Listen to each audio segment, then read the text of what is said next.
சற்று முன் கிடைக்கப்பெற்ற மிக மிக முக்கியமான செய்தி ஒன்று வெளியாகியிருக்கு. சேகர் பாபுவை வீடு புகுந்து கைது செய்த டெல்லி போலீஸ். திமுக தலைவர் ஸ்டாலின் அதிர்ச்சி.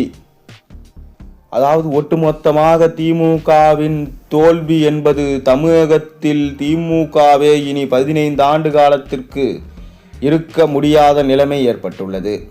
முக்கியமாக நாம் சொல்ல வேண்டுமென்றால் கொளத்தூர் தொகுதியில் ஸ்டாலின் தோல்வியடைந்ததற்கு காரணம் சேகர்பாபு தான் என்பதில் எந்த சந்தேகமும் கிடையாது. திமுகவுடைய சிட்டிங் எம்எல்ஏக்கள் சேகர்பாபுவை தற்போது புறக்கணித்து வருகிறார்கள். எந்த கட்சி மீட்டிங்காக இருந்தாலும் சரி, எந்த கூட்டமாக இருந்தாலும் சரி, சேகர்பாபுவை விட்டுவிட்டு தான் அந்த கூட்டமே நடக்கிறது. தொடர்ந்து ஸ்டாலினும் துர்கா ஸ்டாலினும் இனி கட்சிக்குள் நீ வராதே, கட்சியை விட்டு வெளியே செல் என கூறியதாக தகவல் வெளியாகியிருந்தது. நேற்று சட்டசபை கூட்டத்தொடர் முடிந்த பிறகு பொதுவெளியில் செய்தியாளர்கள் சந்திப்பிற்காக உதயநிதி அவர்கள் வருகை தருவதற்கு முன்பாக திமுகவின் சிட்டிங் எம்எல்ஏக்கள் என்றைக்குமே சேகர்பாபு முன்னிலைப்படுத்திதான் திமுக எதிர்க்கட்சியாக இருக்கிறது என்பதை திமுகவின் எம்எல்ஏக்கள் பேசியிருப்பார்கள். மேலும் சேகர்பாபு அவர்கள் ஆட்சி காலத்தில் இருந்து இந்து சமய அறநிலைத்துறை அமைச்சரின் திமுகவின் ஆட்சி காலத்தில் மிக பெரும் ஊழலை செஞ்சிருக்கிறார். மேலும் சிபிஐ மற்றும் அமலாக்கத்துறை அதிகாரிகள் கவனத்திற்கு சென்றிருக்கு. தமிழக காவல்துறை விசாரணை செய்தால் அது தாவேகாவின் மீது பழி போடக்கூடிய ஒரு சூழலை திமுகவின் சதித்திட்டம் செய்ய தோன்றும். இதனால் தான் அமலாக்கத்துறை அதிகாரிகள் மூலமாக டெல்லி காவல்துறை உதவியுடன் சேகர்பாபு அவர்களை விசாரணை செய்ய டெல்லிக்கு அழைத்து செல்ல முடிவு எடுத்திருக்கிறாங்க. தொடர்ந்து 2 நாட்களுக்கு முன்பு கூட சேகர்பாபு கோவில் தரிசனத்திற்காக சென்றிருந்தார்.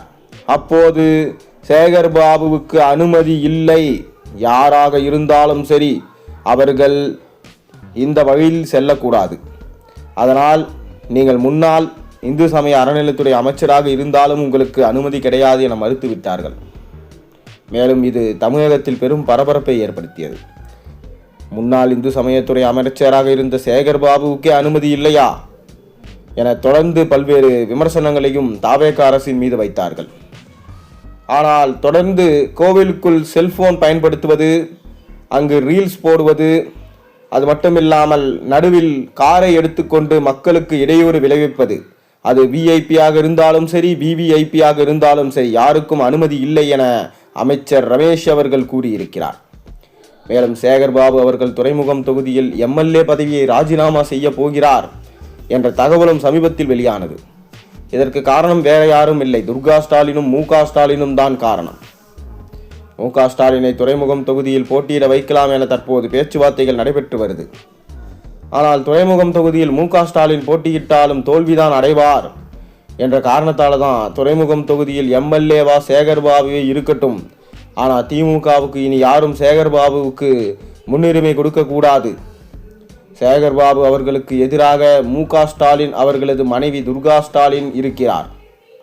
தொடர்ந்து சேகர்பாபு, இதுவரை நீ செய்ததே போதும், உன்னால் தான் கொளத்தூர் மட்டுமில்லாமல் திமுக சென்னையே வாஷ் அவுட் ஆகிவிட்டது, இத்தனை நாட்கள் எங்களை நம்ப வைத்து கை தடுத்து விட்டாய், தொடர்ந்து இனி உன்னுடைய தயவு இந்த திமுகவுக்கு தேவையில்லை, நீ திமுக கட்சியை விட்டே அடிப்படை உறுப்பினரிலிருந்தும் விலகிக்கொள் என சொன்னதாக செய்தி வெளியாகியிருக்கிறது. அது மட்டுமில்லாமல் கோபாலபுர குடும்பத்தின் விசுவாசியாக தன்னை முன்னிறுத்தி கொண்டிருந்த சேகர்பாபு தற்போது ஓரம் கட்டப்பட்டிருக்கார்.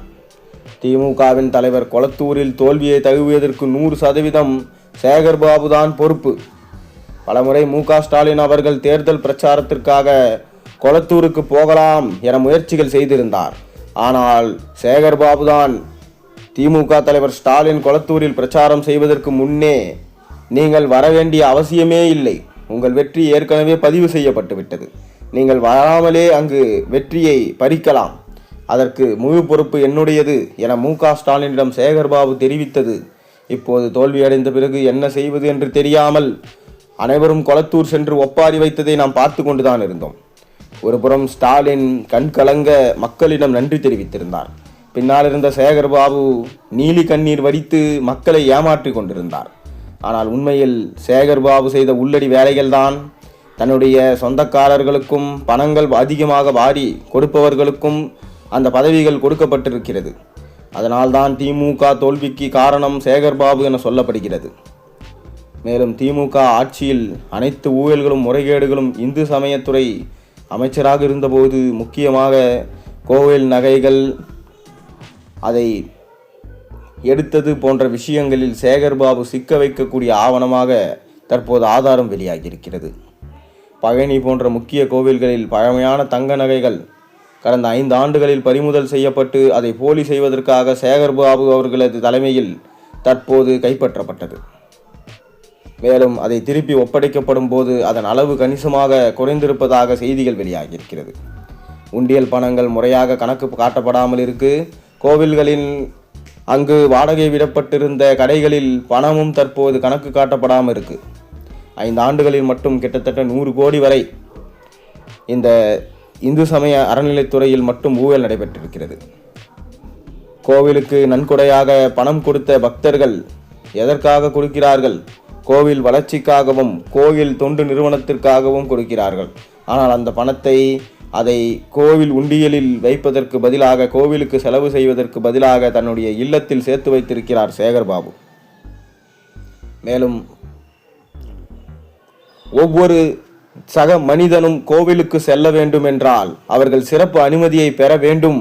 மேலும் விஐபியாக இருந்தால் உடனடியாக தரிசனம், விவிஐபியாக இருந்தால் உட்கார்ந்து கொண்டே தரிசனம் என அனைத்து வழிமுறைகளையும் சேகர்பாபு செய்து வைத்திருந்தார். ஆனால் தற்போது அமைச்சர் ரமேஷ் அவர்கள் போட்டிருக்கும் விதிமுறை அனைவருக்கும் சரிசமம். அது விஐபியாக இருந்தாலும் சரி, விவிஐபியாக இருந்தாலும் சரி, என்னிடம் கூறிவிட்டுதான் அவர்களுக்கு தரிசனம் என ஒட்டுமொத்தமாக சிஸ்டத்தையே மாற்றியிருக்கிறார். மேலும் திமுக ஒட்டுமொத்தமாக சேகர்பாபுவை கைவிடக்கூடிய நிலைமையும் உருவாகிவிட்டது. சேகர்பாபுவால் இனி திமுகவுக்கு எந்த ஒரு பலனும் கிடையாது. திமுகவுக்கு சேகர்பாபுவால் எந்த ஒரு வெற்றியும் இனி கொடுக்க முடியாது. ஆனால் சேகர்பாபுவின் விவகாரத்தில் தடையிட வேண்டாம் என முடிவு செஞ்சிருக்கிறாங்களாம். இதனால் சேகர்பாபு அவர்கள் கைது செய்யப்பட்டாலும் கூட அவர் மட்டும்தான் இதில் சிக்குவார். ஏனென்றால் அவர் அடிக்கிற ஊழல் பணங்கள் எல்லாம் அவருக்கு மட்டும்தான் அது சரியாக வந்துவிடும். கோபாலபுர இல்லத்துக்கும் இதுக்கும் சம்பந்தம் கிடையாது. இனி துர்கா ஸ்டாலினும் சேகர்பாபுவை காப்பாற்ற முன்வர மாட்டார். கொளத்தூரில் தோல்வியடைந்த போதே துர்கா ஸ்டாலின் அவர்கள் சேகர்பாபுவை திட்டி இனி வீட்டுக்கு வராதே என திரட்டிவிட்டார். ஸ்டாலின் அவர்களும் ஏன் நீங்கள் உதயநிதியை கைது செய்யும் போது அந்த வண்டியிலே ஏறி போலீஸ் ஜீப்பில் போகிருந்தீர்கள்? சென்னையில் அனைத்து இடத்திலும் போராட்டம் செய்யும் போது நீங்கள் ஏன் தேவையில்லாமல் வண்டியில் போய் சென்னையில் நிறைய இடத்துல போராட்டமே செய்யல? போராட்டம் பண்ணியிருந்தால் திமுகவின் முழு பலத்தை நம்ம காமிச்சிருக்கலாமே என ஸ்டாலினும் சேகர்பாபுவை திட்டியிருந்ததாக செய்தி வெளியாகியிருக்கு.